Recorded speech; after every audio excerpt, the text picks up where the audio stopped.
Bonjour, je m'appelle Annie, je suis coordinatrice web et aux activités pour l'Association des implantés cochléaires et j'ai avec moi Madame Rachel Fillon, psychologue. Bonjour, je suis vraiment contente, Bonjour. je suis vraiment contente de vous avoir avec moi aujourd'hui. J'aimerais ça savoir un peu votre parcours, votre scolarité, puis ce qui vous a mené à la profession de psychologue.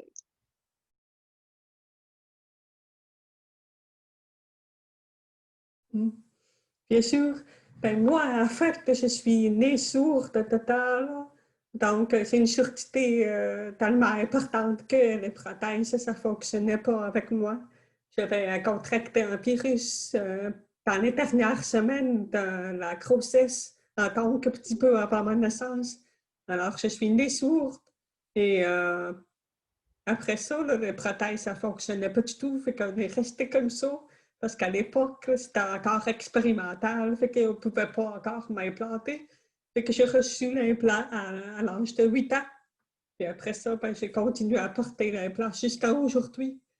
Mon expérience au niveau scolaire, j'ai été intégrée à l'école normale avec un interprète. Donc, c'était une personne en avant de moi qui répétait tout ce qui se passait dans la classe pour que je sois capable de suivre. Parce que avec les plans, c'est sûr que quand j'avais 8 ans, et à la naissance, entre 8 ans, de la naissance jusqu'à 8 ans, je n'ai jamais entendu. Fait qu'il fallait que je fasse tout un apprentissage de la parole. Alors, j'avais besoin de l'interprète tout le temps pour ça. Puis, j'ai fait le primaire, secondaire régulier. Cégep, j'ai fait la science de la nature. Ensuite de ça, j'ai fait mon bac et mon doctorat en psychologie clinique à l'Université Laval. C'est à peu près ça mon parcours jusqu'à aujourd'hui. Et pourquoi la psychologie? Ben, je vous dirais, c'est parce que moi, j'ai vécu des expériences quand même difficiles au secondaire, puis même au primaire, où les gens ne comprenaient pas ma surdité. Puis il y avait eu de l'intimidation aussi, là. Fait que c'est certain que ça m'a rendu sensible aux difficultés là, que les gens peuvent vivre. Puis je me suis dit que si je peux aider d'autres personnes à ne pas souffrir comme j'ai souffert, ben, la psychologie, c'était une profession pour moi. Là. Oui, c'est sûr. Puis moi, je trouve ça vraiment admirable aussi comme profession. Là, je trouve vraiment ça, je trouve ça beau. Là, j'ai embarqué dans mes questions. Aujourd'hui, on a décidé de parler évidemment de la COVID, qui est une situation qui nous touche tous, et principalement du confinement qui peut nous affecter beaucoup sur la santé mentale. Je voulais savoir, la première question, c'est comment se sentir moins coupable d'être affecté par le confinement? Je parle aussi pour moi-même. Moi, dans le fond, j'habite seule en appartement. J'ai mes animaux, mais ça ne m'empêche pas que je vis quand même une solitude de façon humaine. Je vois quand même mes collègues, évidemment, à distance, puis j'appelle ma famille, mais on s'entend que c'est pas pareil que de les voir en vrai. Puis je voulais savoir, est-ce qu'il y a une façon de se sentir moins coupable d'être autant affecté par ce confinement?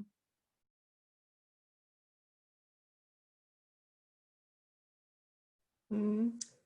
Oui, ben, il n'y a pas de solution miracle, il n'y a pas de recette magique. C'est chaque personne est différente. Là. Mais il n'y a pas de culpabilité à avoir. C'est plus facile à dire qu'à faire. Mais ce qui est important de se rappeler, c'est qu'on est tous des êtres sociaux. On a tous besoin de relations, d'être en contact avec les autres. C'est certain que l'isolement qu'on vit tous à différents degrés, c'est un stress énorme. Là. Parce que même que ça peut aller jusqu'à être ressenti comme une menace à la survie. Parce que quand on regarde l'histoire de l'humanité, là, on a toujours été en tribu, un petit village, on a toujours été en communauté. Puis ça a été toujours une force qui nous a permis de survivre à différentes menaces, comme la famine, c'est les prédateurs, c'est toutes les difficultés. On les a traversées ensemble. Fait que c'est certain que l'isolement qu'on vit tous avec le confinement, ça vient- ça devient un stress énorme. Puis encore plus quand on a une sûreté, parce que ça affecte la communication. Avec les masques, là, on ne peut pas lire sur les lèvres, il faut demander. Fait qu'on se sent un peu coupé des autres. Là, fait que ça amplifie tout ça. Euh, et pour chaque personne vit ça différemment aussi, le confinement. Ça dépend du tempérament de chacun. Il y en a qui vont avoir une personnalité plus extravertie, qui a besoin de voir du monde, puis qui peut trouver ça encore plus difficile que quelqu'un qui est introverti, qui aime se retrouver à la maison, à faire ses choses tranquilles. Fait que ça ne sera pas vécu de la même façon. Oui. Est-ce que ça répond un peu à la question là, de la culpabilité? Oui, ben c'est sûr. Ben, tu sais, ça souligne le point qu'en effet, l'être humain est un homme social qui ne peut pas, enfin, peut-être pas qui ne peut pas, mais qui n'est pas habitué d'être seul. Puis c'est vrai, on a toujours eu des contacts, tu sais, depuis qu'on est tout petit avec notre famille, qu'on soit à l'école ou ensuite dans un environnement de travail. C'est vrai, on a vraiment toujours été entouré de personnes, puis se sentir tout d'un coup seul, c'est pas quelque chose qui est facile. Puis évidemment, comme vous l'avez mentionné, on n'est pas fait tous identiques, donc on le vit tous à notre manière, de façon différente. Mais oui, ça répond très bien à la question. Ma Mhm. question est comment bien gérer cette deuxième vague? Parce qu'on s'entend qu'en mars, on a vraiment eu la première vague où tout était fermé de façon très intense. On n'avait vraiment plus le droit d'aller quasiment nulle part. Tout était fermé le dimanche. Puis ensuite, pendant le printemps-été, on a eu cette espèce de liberté de redécouvrir un peu c'était quoi revoir ses amis, profiter du beau temps. On a eu une espèce de petit relâchement. Puis là, le fait qu'ils Mhm. nous ont annoncé en octobre que là, tout d'un coup, on devait recommencer notre confinement puis notre isolement, comment on fait pour bien gérer ce nouvel isolement qui ne nous était pas instauré pendant l'été?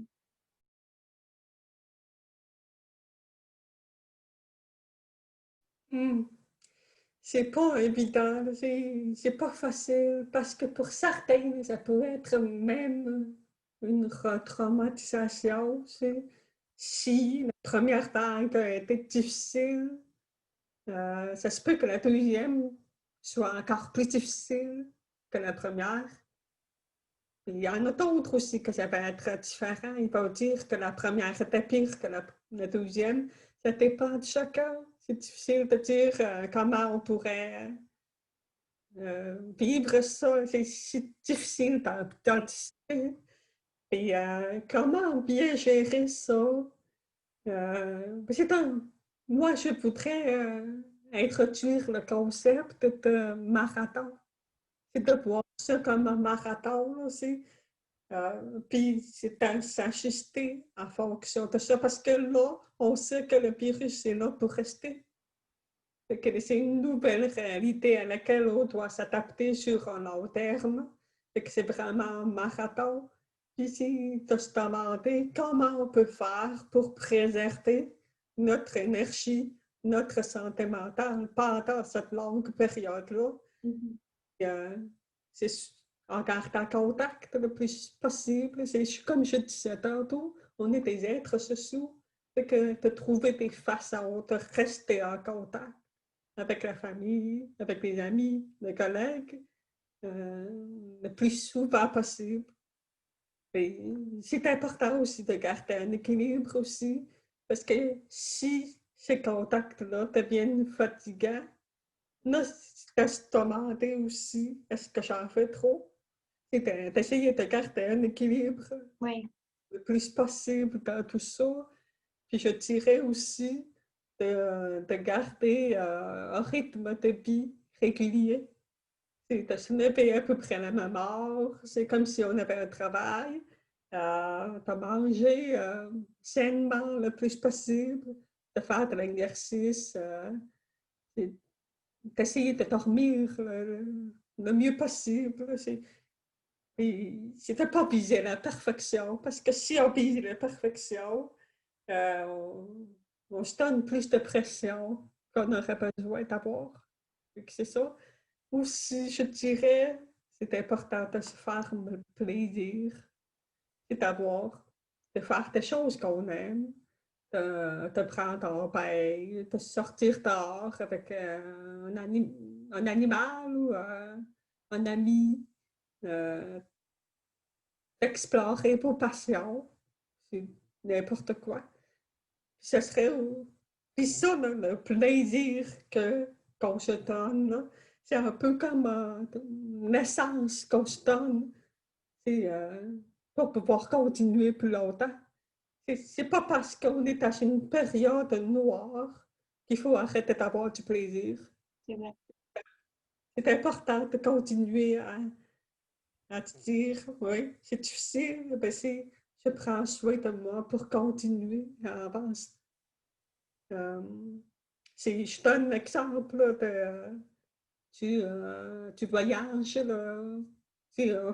On voyage en auto, on fait l'ouest canadien. Là.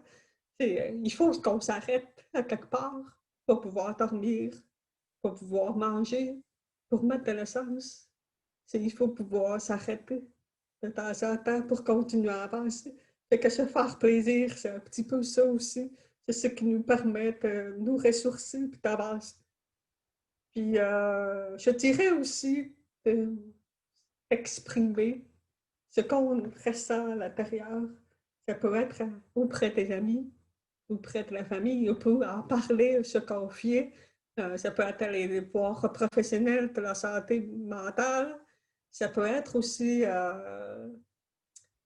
faire de la musique, des arts plastiques, de bricoler, de peinturer, peu importe.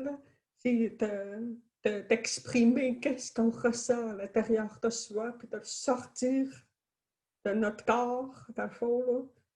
Ça permet aussi de sortir le trop-plein de qu'est-ce qu'on vit. C'est à peu près ça que je dirais. Là. C'est des trucs là, pour gérer la deuxième vague. Puis il faut aussi garder à l'esprit que c'est possible qu'il y ait d'autres vagues aussi. Si avec les fêtes qui s'en viennent, le virus qui est encore en circulation, ça se peut qu'il y ait une autre vague après les fêtes. Fait que, en gardant ça en tête, là, ça nous permet de prévoir un petit peu quelle marche à suivre, quelles étapes on devrait faire, quelle stratégie on aurait besoin pour être capable de passer à travers la troisième vague. Et c'est aussi de se rappeler que c'est temporaire, parce qu'il y a déjà eu une autre pandémie avec la grippe espagnole au début des années 1900, 1918, là, je pense, je me souviens plus. Mais cette pandémie-là, elle a passé. Ça a pris, je pense, 1 an et demi, 2 ans. Là. Puis après ça, le retour à la vie normale s'est fait progressivement. Fait que oui, c'est une pandémie, mais ça ne durera pas 10 ans. Ouais. Et de se rappeler ça, oui, c'est un marathon, mais c'est pas un marathon qui va durer jusqu'à la fin de notre vie, nécessairement. C'est vrai. C'est vrai. Puis c'est un bon point aussi de prendre soin de soi, ben, pas de profiter, mais ben oui, de profiter de ce moment pour faire des choses qu'on aime, c'est des lire des livres qu'on voulait lire, on aime faire une toile qu'on repoussait toujours parce qu'on était trop occupé. Non, c'est aussi une bonne idée. Même moi, depuis la pandémie et le confinement, j'ai recommencé beaucoup à lire. C'est quelque chose que je faisais moins parce qu'on dirait que faute de temps, faute de... Ben, j'avais plein d'excuses, mais on dirait qu'on voulait toujours faire autre chose. Puis là, c'était comme vraiment le moment de prendre soin de soi. Puis je pense que aussi la lecture, ça aide beaucoup parce que ça nous amène ailleurs. Donc, ben, merci beaucoup. Ensuite, ma troisième question, c'est pour les gens qui habitent seuls, comment bien gérer cette solitude? Parce que, tu sais, avant, on voyait beaucoup de gens, puis tout d'un coup, tout s'est arrêté. Puis les gens qui habitent seuls, comment on fait pour pour être bien seul pendant cette pandémie?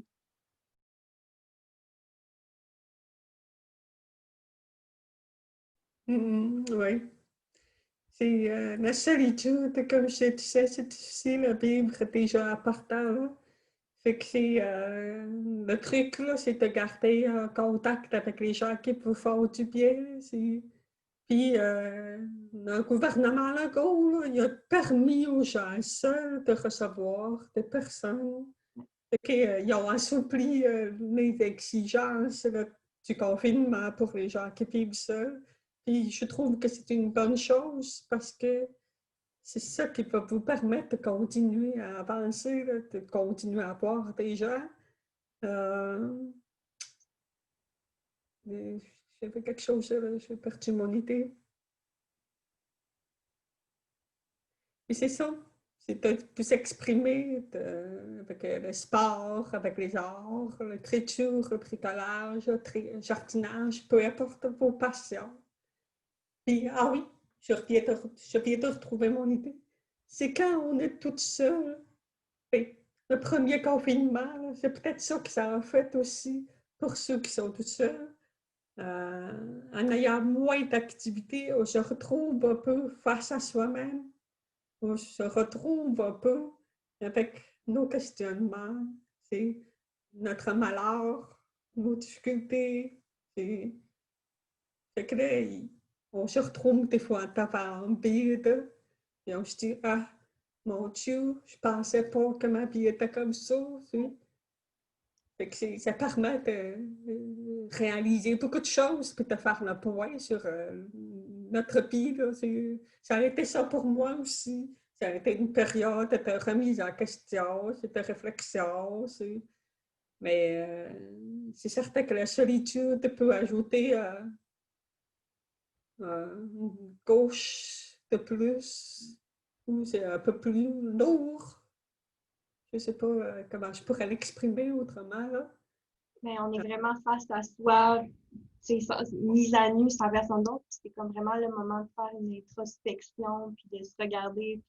Mais c'est vrai que souvent, les gens qui sont beaucoup avec des gens, puis ils se retrouvent seuls, ils font une espèce d'introspection parce que justement, ils ont jamais vraiment eu l'occasion de le faire parce qu'ils étaient toujours avec des gens, puis jamais seuls avec soi-même. Mais en même temps, je trouve aussi que c'est positif, tu sais, ça amène quand même du bon, je pense, des fois, de se retrouver seul avec soi-même, puis aussi d'accepter de manière positive sa solitude, puis de Mhm. l'apprécier. Je pense que c'est important aussi d'être à l'aise avec soi-même. Je pense que c'est la base. Mhm. Et ça, c'est un autre sujet, mais Mhm. Oui, tout à fait, c'est d'être à l'aise avec soi-même. Mais ceux qui ne sont pas à l'aise avec eux-mêmes, ça peut être un choc pour ceux qui ont de la difficulté à être bien avec eux-mêmes. Puis même que je pourrais dire que des fois, ça peut être aussi un déclencheur de qu'est-ce qui dit, OK, j'ai besoin d'aide. C'est- Parce que quand on est comme pris dans la routine, là, on avance, on avance, on avance, mais on ne se rend pas compte que, oh, il y a quelque chose là. Et qu'avec le ralentissement, là, on se retrouve face à soi-même, on se dépose, puis on réalise, oh, OK, il y a ça, que je ne voyais pas avant. ouais. Oui, c'est vrai que c'est positif. Ça peut être difficile pour d'autres personnes, ça dépend de comment on gère. Ouais. Ben, c'est certain aussi que quand on a un animal de compagnie, comme les chiens, les chats, ça peut faire beaucoup de bien aussi, parce que ça devient un peu notre confident, on peut s'exprimer, on peut parler aux animaux, puis Ouais.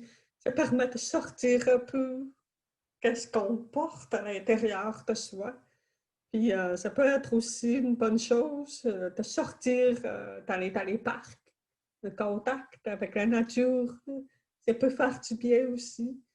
Parce que c'est tellement un bel antidote au stress d'être en contact avec la nature. Quand on est pris entre quatre murs, là, c'est pas difficile pour le moral. Et que de sortir de la nature, on peut avoir moins l'impression d'être pris. Mais tu sais, c'est ça me fait penser, on revient au point justement, tu sais, qu'on disait aussi de garder une certaine routine. Puis moi, j'ai un chien, puis quand tu as un chien, il faut évidemment le sortir pour le faire marcher. Puis le fait de l'avoir, ça m'a permis quand même de garder certaines habitudes. c'est de marcher, de sortir. Puis j'appréciais beaucoup plus mes sorties dehors, puis tu sais, qui étaient moins des obligations, c'était plus comme des activités. Puis ça a un peu Oui. changé, pas ma perspective, mais tu sais, je me sens plus vraiment obligée, puis ça me fait du bien justement de, tu sais, d'aller à l'extérieur, puis de, même quand il fait pas beau, de juste profiter du fait que je suis pas en dedans, puis que l'air est frais, puis que mon Dieu, il y a des choses à voir, il y a d'autres personnes, même si on les voit de loin, ça nous permet aussi d'avoir un sentiment de groupe quand tu vois des gens sans vraiment être avec eux, là, puis ça aussi, ça aide beaucoup, je Mhm. pense, avec la solitude, là. Oui, puis c'est vrai ce que vous apportez là, c'est vraiment intéressant. Vous dites que vous avez l'impression d'être avec d'autres personnes. Fait que c'est un peu comme si vous avez retrouvé un sentiment de communauté. Oui, Les gens qui avaient un chien, j'imagine, qui sortaient, c'est «Ah, je suis comme eux», c'est oui, bien. Mais c'est important aussi de garder ce sentiment-là de communauté, d'avoir l'impression de contribuer à quelque chose de plus grand que soi. Ça peut faire beaucoup de bien aussi au moral. mais j'ai remarqué aussi, tu sais, juste quand je me promène chez moi, ben, je suis proche de chez moi, les gens que je croise, on est beaucoup plus enclin à aller vers les autres, à dire bonjour qu'auparavant. Puis j'ai l'impression que c'est peut-être justement le fait qu'on a tellement soit été habitué d'être avec le même groupe de personnes ou tout seul, que quand on voit d'autres personnes, on a plaisir de leur dire bonjour, de les saluer, de leur faire un sourire, alors qu'auparavant, on l'aurait probablement jamais fait parce que justement, je m'en vais voir mon ami, j'ai pas le temps, je m'en vais travailler, c'est pas le moment, alors que là, on a vraiment un sentiment de communauté. Quand je vais au parc pour faire jouer mon chien, le nombre de personnes avec qui je parle, c'est fou justement parce que on est tous chez nous, puis c'est comme un peu notre seul endroit vraiment où on voit d'autres personnes. Fait que sinon, c'est le fun, ça crée vraiment je trouve un beau mouvement de solidarité de personnes Mm. qui se parlent, alors Oui. qu'auparavant, probablement que ça ne serait jamais arrivé, là. Mm. Non, puis le sentiment de communauté peut se faire aussi à travers d'autres gestes, comme c'est comme des arcs-en-ciel qu'on a vus au début, là, avec le premier confinement. Ça permettait justement d'aller chercher ça. Ça va bien aller, de se supporter. Puis maintenant, moi, ce que je remarque, c'est qu'il y a beaucoup plus de décorations de Noël qu'avant. Avant, je trouve que les gens décoraient pas autant, mais cette année-là, c'est particulier. Oui, C'est Mario, là, je dirais qu'il y a à peu près 2 fois plus de décorations qu'avant, là. Puis j'ai l'impression que le monde a le temps de décorer, puis ils ont envie de décorer, puis ils voient les autres décorer, puis ça leur donne le goût de faire la même chose. Fait oui, que c'est créé comme un sentiment de communauté. Fait que c'est pas nécessaire d'avoir des contacts directs avec les autres. Ça peut être à travers des gestes comme ça qu'on peut se sentir en lien avec les autres. exact. Non, c'est vrai. Ensuite, ma prochaine question, c'est, ben, on a répondu un peu à cette question-là par certains points qui étaient prendre soin de sa santé mentale, comment on fait lorsqu'on se sent isolé. Par exemple, quelqu'un dont la santé mentale était déjà fragile au début du confinement, évidemment, ça ne peut, ben, je sais pas, mais ça ne peut des fois qu'empirer. Je sais pas si, évidemment, on peut se tourner vers des ressources professionnelles, mais est-ce qu'il y a autre chose qu'on peut faire lorsque notre santé mentale est déjà touchée avant le confinement?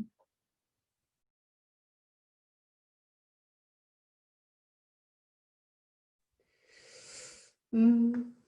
C'est difficile de répondre à ces questions-là parce que bon, c'est sûr que les stratégies que j'ai déjà proposées sont toujours valides, hein, c'est certain. Mais quand la santé mentale est touchée et puis qu'il y a un stress de plus, ça peut créer un débalancement plus important encore, de telle façon que la personne a beaucoup plus de difficultés à fonctionner dans la vie quotidienne. Ça peut être difficile euh, d'aller chercher de l'aide, là. Fait que euh, Moi, je dirais les trucs là, que j'ai déjà donnés, ils sont déjà très bons. Oui. Ça peut être aussi l'entourage. S'il constate que la personne a beaucoup de difficultés à fonctionner, ça pourrait être de le soutenir un peu plus, d'aller checker un peu plus souvent comment ça va, si as-tu besoin d'aide, si, de l'encourager à aller consulter qui est à l'accompagner là, pour le premier rendez-vous, là, si c'est nécessaire. Euh, Dans et, le fond, le conseil, c'est beaucoup aussi pour les gens, les proches de la personne dont la santé mentale est déjà fragile, de l'accompagner, de bien l'appuyer, puis de bien le soutenir aussi pendant cette période-là. Non, c'est vrai, puis c'est important justement, puis aussi de ne pas stigmatiser non plus. Je pense que c'est vraiment, non, je pense que c'est une très bonne réponse, puis je suis contente d'avoir posé la question. Ma prochaine, je pense que ça, c'est une question vraiment que quand je l'ai écrite, je m'étais dit, il faut que je la pose. C'est comment on réagit, comment bien réagir quand on voit des gens sur les réseaux sociaux qui ne respectent pas les mesures sanitaires instaurées. Dans le fond, c'est cet été, euh, on en a vu plusieurs, mais c'était permis. Mais là, depuis que ça ne l'est plus, sur les réseaux sociaux, on voit quand même beaucoup de personnes qui font quand même des petits rassemblements. Euh, Puis, quand on est une personne qui respecte les mesures qui ont été instaurées, comment on doit réagir en regardant ces personnes qui ne respectent pas les consignes sanitaires?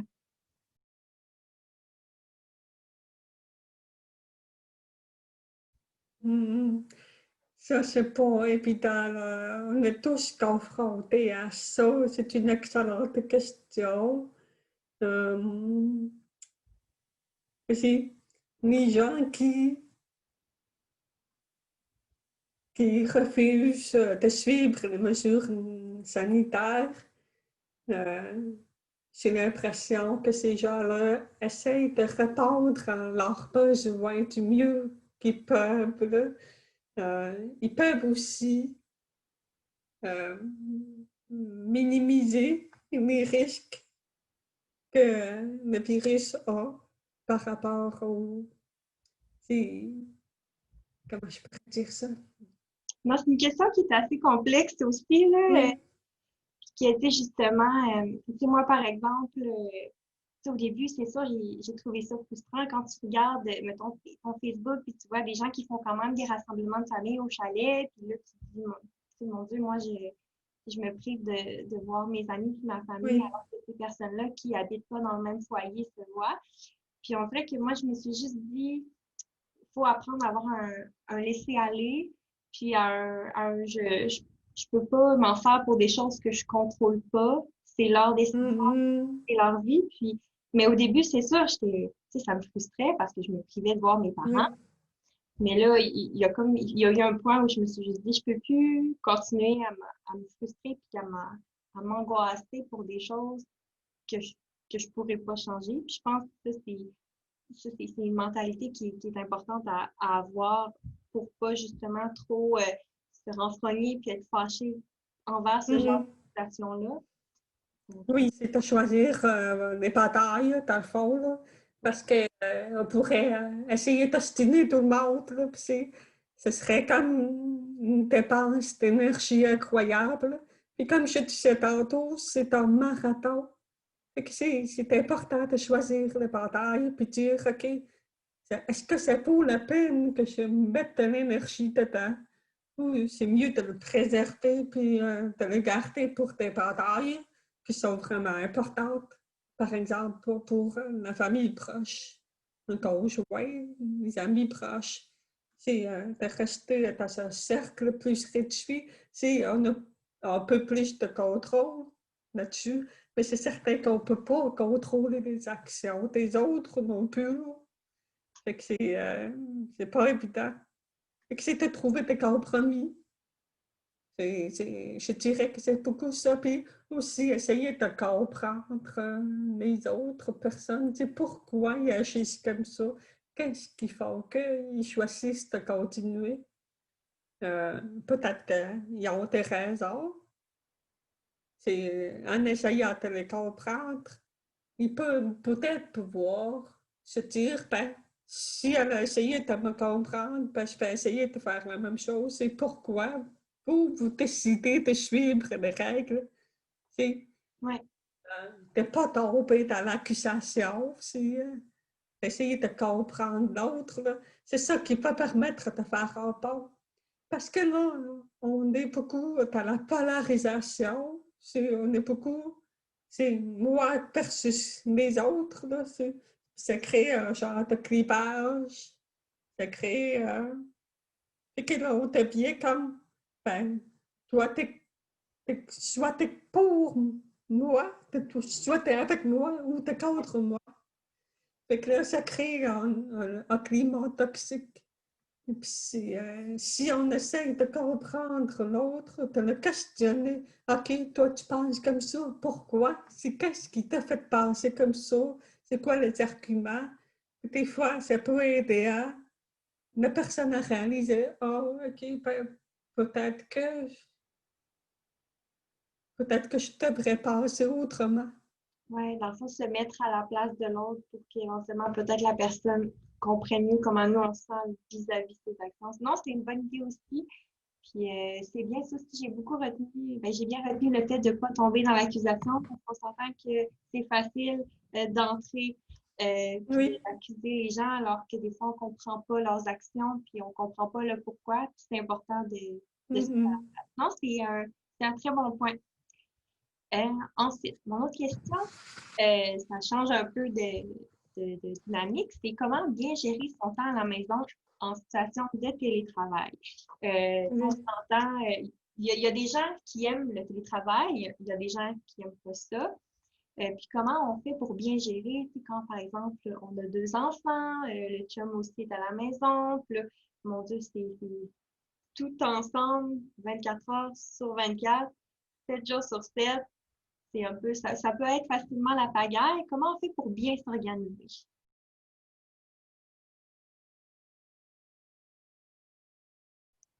Oui, c'est vraiment un défi de faire du travail à la maison, là. C'est difficile parce que ce que ça crée comme situation, c'est qu'on mélange la vie à la maison puis le travail. C'est comme s'il n'y avait plus de séparation entre le travail puis la maison. Mhm. Tu fait que l'idée, là, ça va être de créer cette séparation-là du mieux qu'on peut pour qu'on ait un peu ce switch mental, là. OK, c'est le temps de travailler. OK, c'est pas le temps de travailler. Fait que comment on fait ce switch-là? C'est, ça peut être de sortir dehors, c'est de prendre une marche avant de commencer à travailler, puis de prendre une marche après avoir fini la journée de travail. Fait que, en prenant cette marche-là, c'est comme si on allait travailler. Si on sort de toute façon pour aller travailler. Fait que pourquoi pas marcher au début et à la fin de la journée, c'est Mhm. créer comme une coupure là, dans le travail. Ça peut être aussi de se créer un coin de travail. C'est important aussi parce que si vous travaillez toute la journée sur votre table de cuisine, puis vous fermez le portable, puis vous vous retrouvez encore dans le même milieu, cette séparation-là se fait moins facilement. Et que si c'est possible pour vous d'aménager un coin, par exemple dans votre salon, ça c'est avec un bureau, c'est juste là, votre coin de travail. Quand vous fermez votre ordinateur, là, vous vous retrouvez devant un autre milieu. Fait que ça peut être ça. Mais l'idéal, ce serait d'avoir une salle, euh, une pièce qui est dédiée à ça. Mais je sais que c'est pas toujours possible pour tout le monde. Fait que c'est toute mon idée de l'aménager dans un coin où c'est clair que ça, c'est pour le travail, rien d'autre. Fait que comme ça, cette séparation-là se fait plus facilement. C'est important aussi de prendre des pauses aussi, comme on prendrait des pauses au travail. C'est à la pause du matin, de l'après-midi, puis de prendre le temps de dîner, puis de ne pas manger devant l'ordinateur. Parce que l'ordinateur, c'est pour le travail.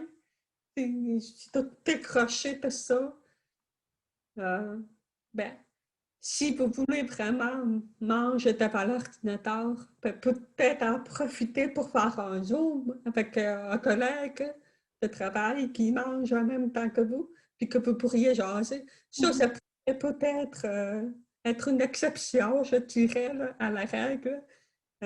Puis l'idée, c'est de faire comme si vous étiez vraiment en pause. Puis idéalement, c'est de prendre des marches quand vous pouvez.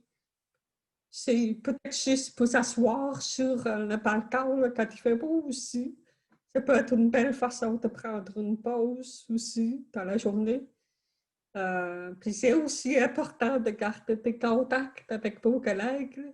C'est pas juste de les appeler, juste parce que vous avez besoin d'eux autres, mais aussi de jaser avec eux, comme si vous étiez dans vos pauses au travail, et autour d'un café, là. Ah oui, toi, ta fin de semaine, comment ça a été? Fait que ça permet de garder un peu ce sentiment de communauté, de ne pas être isolé de vos collègues. Là. Fait que c'est important, ça aussi. Dans le fond, ça revient un peu sur ce on avait dit plus tôt dans la vie quotidienne, qui était de garder la même routine qu'on avait. Et si on avait l'habitude le lundi matin de prendre un café avec une de nos collègues, ben, de quand même en profiter pour l'appeler, pour même s'il n'y a pas vraiment de café, juste pour refaire cette routine qu'on faisait auparavant. Puis aussi, j'ai bien aimé l'idée de prendre une marche le matin avant de commencer, puis une marche avant de terminer, ben, à la fin de notre journée, parce que justement, c'est vrai, ça crée l'espèce de séparation de je sors de chez moi, puis je rentre, puis là, on est vraiment, c'est fini. Puis oui, l'espace de travail dédié juste pour ça, c'est aussi une bonne idée. Comme ça, tu n'es pas tout le temps, je mange pas sur ma table, ensuite je travaille sur ma table, ensuite je fais mon casse-tête sur ma table, on n'est pas toujours sur le même environnement. Non, c'est une bonne idée, ça aussi. Puis, je vais le retenir pour mes amis qui sont en télétravail. Oui, oui, puis je voudrais aussi ajouter là, j'ai aussi de séparer le temps que vous mettez pour les tâches de la maison. Oui, C'est de faire de lavage, là, c'est la vaisselle, c'est tout ça. C'est pas le temps de le faire sur les heures de travail. Il y en a qui vont être tentés par je peux juste partir à lavage, là, puis je peux travailler. Mais c'est pas cette séparation-là se fait pas aussi aisément. Il y en a qui pourraient réussir à le faire, mais c'est pas évident parce que c'est comme si ça mélangeait les deux oui, sphères de vie. Fait que c'est mieux d'essayer de garder ces deux choses séparées-là. Comme ça, on a moins l'impression d'être submergé par toutes les tâches à faire. C'est la maison plus le travail. Fait que quand on fait le switch travail, c'est travail. Quand on est rendu dans la maison, on s'occupe de la maison, pas oui. du travail. Okay. C'est difficile quand on est dans l'environnement, des fois, de bien juste se concentrer sur une chose, pas penser aux autres tâches qui sont à venir, mais c'est un bon point de bien séparer le je travaille puis le je m'occupe de ma maison par la suite. Ensuite, mon autre question était quand devient-il nécessaire d'aller chercher de l'aide? Parce que des fois, oui, l'isolement peut venir nous toucher, ça peut nous affecter, mais est-ce est-ce que voyons, je me reprends, quand est-ce qu'il y a un déclic de là, ça va pas, puis il faudrait vraiment que j'aille chercher des ressources professionnelles parce que j'ai l'impression que ça marche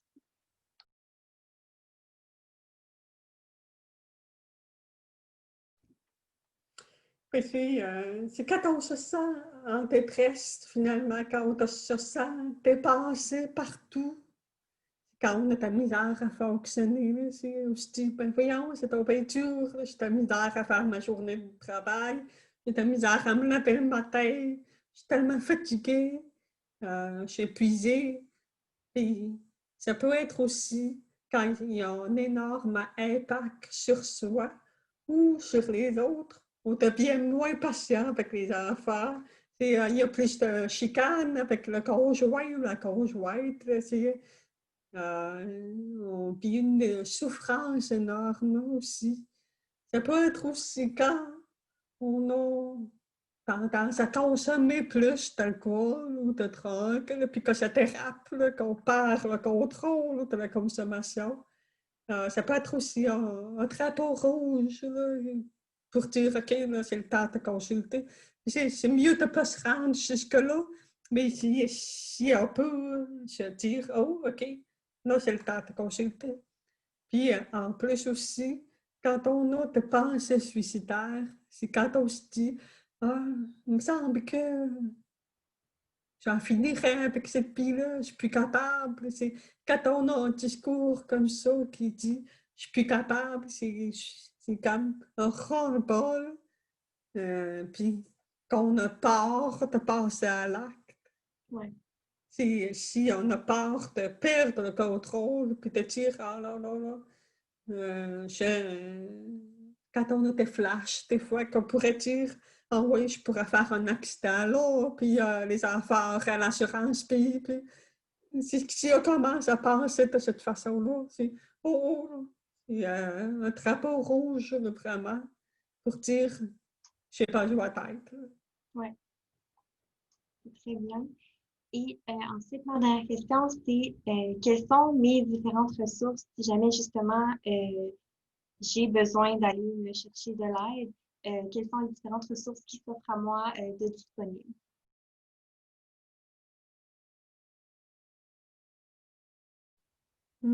Ben, il y a beaucoup de ressources quand même. C'est sûr que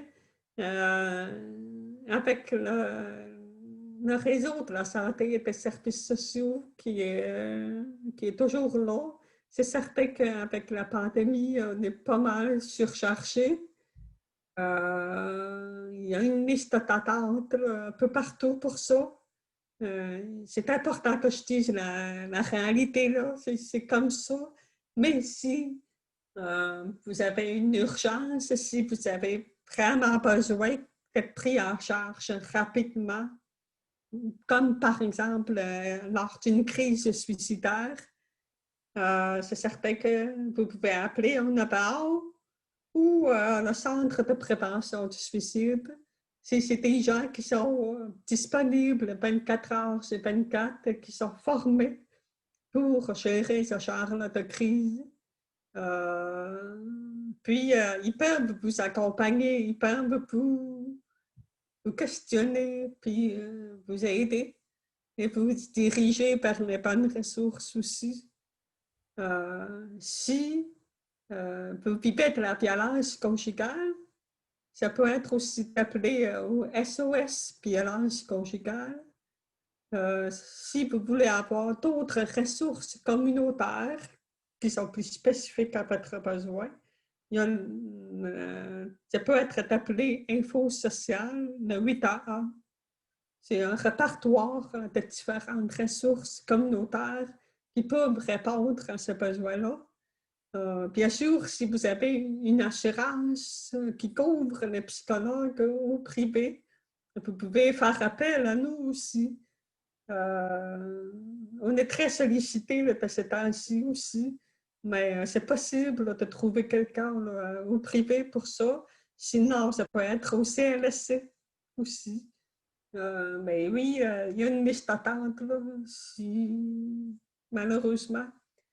Je suis certaine aussi que la ICQ, l'Association des implantés, peut répondre à certains besoins, là, ou en tout cas le diriger là, par les bonnes ressources s'il y a des besoins qui sont identifiés. Oui, puis c'est vrai, c'est un bon point aussi de souligner qu'en ce moment, vous êtes surchargé parce qu'il y a beaucoup de demandes d'aide pour la santé mentale. Donc, oui, puis si jamais nous aussi, on va regrouper une liste des ressources qui ont été nommées et différents organismes. Donc, moi, c'était ma dernière question. Je voulais vous remercier de votre participation à notre rencontre. Ben, pour moi, j'ai trouvé que c'était très enrichissant. C'est des questions que personnellement, je me posais et que je pense pourraient aider beaucoup nos auditeurs. C'est certain que ça me fait plaisir de répondre à vos questions. C'était un bel échange, vraiment. Là. Euh, J'espère que ça va vous aider aussi, vous et les auditeurs, comment, comment gérer là, cette période-là difficile. Là. On est tous là-dedans. Là. C'est même moi, toutes ces stratégies-là que j'ai nommées, là, je m'en sers aussi. C'est toujours utile pour tout le monde. Mhm.